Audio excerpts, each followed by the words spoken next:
Good morning, all of you. Beta, today we are going to start our next topic, and the name of the topic is triangle law of vector addition. देखो triangle of vector addition क्या कहता है। Triangle of vector addition कहता है कि हम जो दो वेक्टर लेकर चलते हैं जिसमें एक के हेड के साथ क्या लगी होती है, दूसरे की टेल लगी होती है। ये मैंने लिया ए वेक्टर, ये मैंने लिया बी वेक्टर, और जो मेरी तीसरी साइड होती है that is my third side, तो ये तीसरी साइड इन दो साइड का क्या होती है, सम होती है। तो हम कह सकते हैं कि तीसरी साइड मेरे पास होगी आर वेक्टर, और R vector is equal to A vector plus B vector. इसको मैंने कहा ओ, और ये मेरे पास क्या हो जाएगा, क्यू, और दोनों मेरे पास किसी बीटा एंगल के साथ क्या थे, इनक्लाइंड थे। अंडरस्टूड। तो ये क्या कहलाएगा, triangle law of vector addition. तो triangle law of vector addition क्या कहता है कि two sides, one side and the another side, इन दोनों साइड का सम हमें क्या दे रहा है, हमें थर्ड साइड की वैल्यू दे रहा है। तो जो थर्ड साइड होगी that is the sum of the these two sides. Okay, अब हम इसमें लिखेंगे क्या कि consider two vectors A vector and B vector inclined at an angle beta. Alpha भी हो सकता है, बीटा भी हो सकता है, और कहीं पर थीटा भी लिख सकते हैं हम। तो हम कहेंगे कि these vectors are represented both magnitude and direction of two sides. हम दो साइड ले लेते हैं कि एक इसको दिखा रहे हैं, मैग्नीट्यूड भी दिखा रहे हैं, डायरेक्शन भी दिखा रहे हैं। तो मैंने कहा ये ओ से पी हो गया, और ये कौन सी हो गई, पी से क्यू साइड हो गई हमारे पास। अब आगे बढ़ते हैं। अब हम कहेंगे कि according to triangle law of vector addition, triangle law of vector addition. देखो ट्रायंगल ऑफ वेक्टर एडिशन क्या कहता है कि जितना मेरे पास ओ क्यू है, means O Q square is equal to जितना मेरे पास कितना होगा, ओ से पी स्क्वायर, और यहाँ से मेरे पास परपेंडिकुलर नहीं है तो हमें क्या डालते हैं, परपेंडिकुलर डालते हैं, और ये एंगल मेरे पास क्या हो जाएगा, थीटा, और इस पॉइंट को मैंने नाम दिया है डी का। तो O P square plus P to D square, और साथ में मेरे पास क्या हो जाएगा, इसका स्क्वायर, यानी क्यू इंटू डी का स्क्वायर।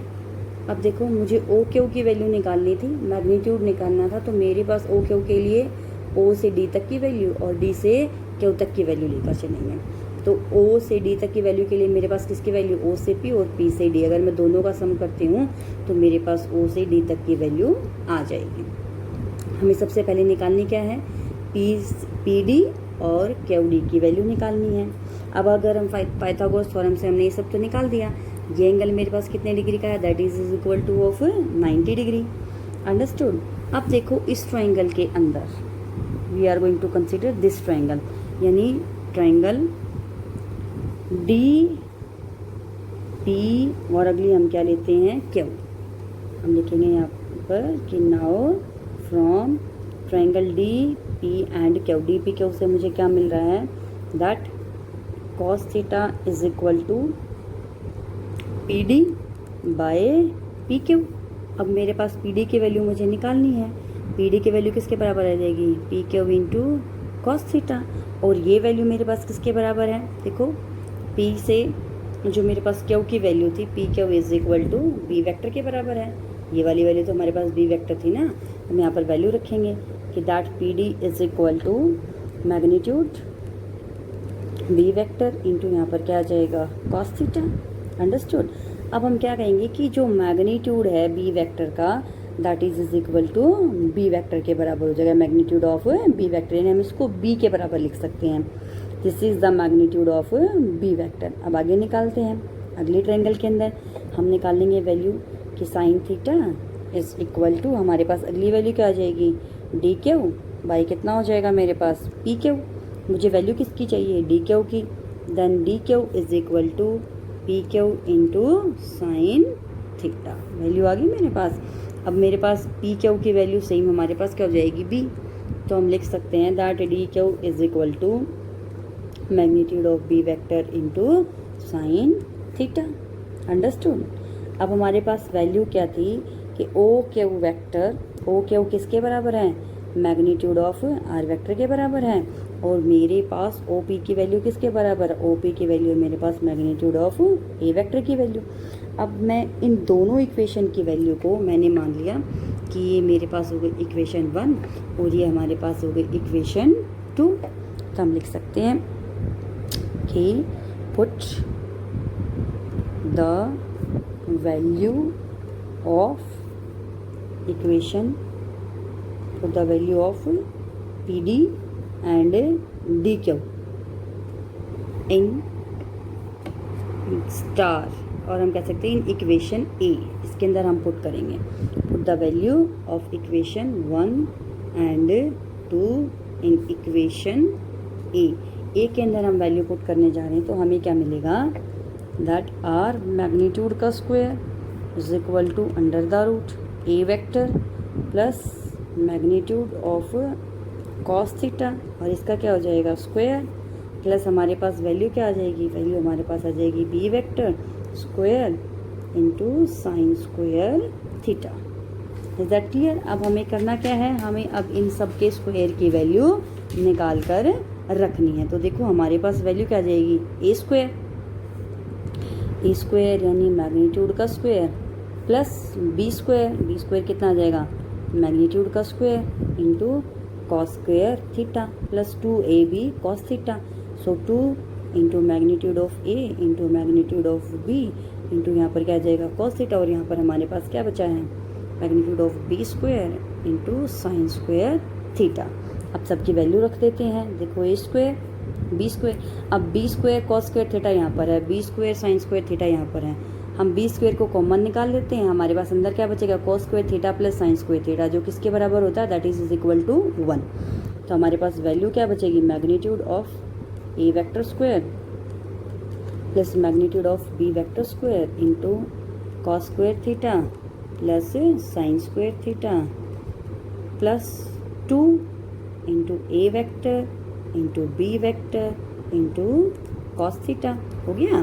अब बेटा इसके बाद हमारे पास वैल्यू क्या बचती है, ये तो 1 के इक्वल हो गया that is equal to 1 A vector square plus magnitude vector B square plus 2 into A vector into B vector into cos theta. चलो बेटा अब इसके बाद हम वैल्यूज पुट करते हैं इसके अंदर, तो हमें क्या मिलेगा दैट आर वेक्टर का square is equal to A vector का स्क्वायर प्लस बी वेक्टर का square plus 2 into A vector into B vector into cos theta. और जब मैं स्क्वायर रखूँगी इनका तो मेरे पास वैल्यू आ जाएगी A square plus B square plus 2 into A B into cos theta. बेटा मुझे तो आर की वैल्यू चाहिए, तो आर इज इक्वल टू, देखो आर किसके इक्वल आएगा, R is equal to under the root A square plus B square plus 2 A B into cos theta. तो ये मेरे पास क्या आ गया, मैग्नीट्यूड आ गया, which the magnitude of the resultant vector R vector. अब हमें क्या बतानी है, डायरेक्शन बतानी है, यानी डायरेक्शन ऑफ आर वेक्टर। देखो आर वेक्टर की डायरेक्शन बताते तो हम अपने ट्रायंगल्स पे जाते हैं कि हमारे पास कौन सी ट्रायंगल थी, ट्रायंगल ओ डी क्यू। देखो ट्रायंगल कौन सी थी, ओ डी और क्यू, मेरे पास एंगल कौन सा है, बीटा। तो हम जब बीटा की वैल्यू निकालेंगे तो हमें मिलेगा tangent beta is equal to, ये मेरे पास हो जाएगा क्यू डी अपॉन क्या हो जाएगा ओ डी। तो क्यू डी को हम लिख सकते हैं एज इट इज़ रहेगा क्यू डी, और ओ डी की वैल्यू हमारे पास क्या होती है, ओ से पी प्लस पी से डी। तो ये वैल्यू हमारे पास किसके बराबर आ जाएगी, that is equal to B sine theta by A plus B into cos theta. तो ये हमारे पास क्या आ गया, that is the value of tangent beta, means this is our direction and this is our magnitude.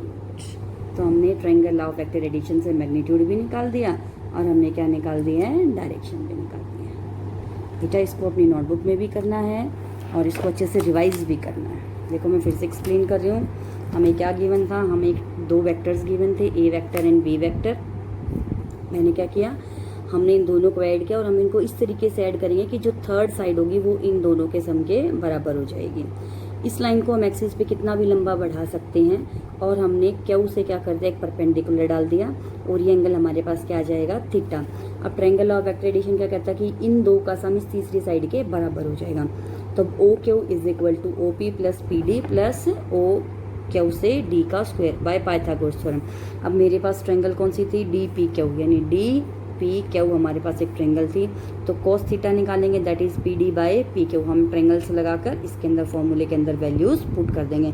तो हमारे पास जो वैल्यूज आती हैं किसकी, पी से डी की और डी से क्यू की, वो सब हम इस इक्वेशन के अंदर पुट करके इसको सोल्व कर देंगे। तो बेटा ये आपको अपनी नोटबुक में करना है, इसके नोट्स बनाने हैं। फिर भी कोई डाउट रहता है तो आप पूछ सकते हो। Have a nice day to all of you.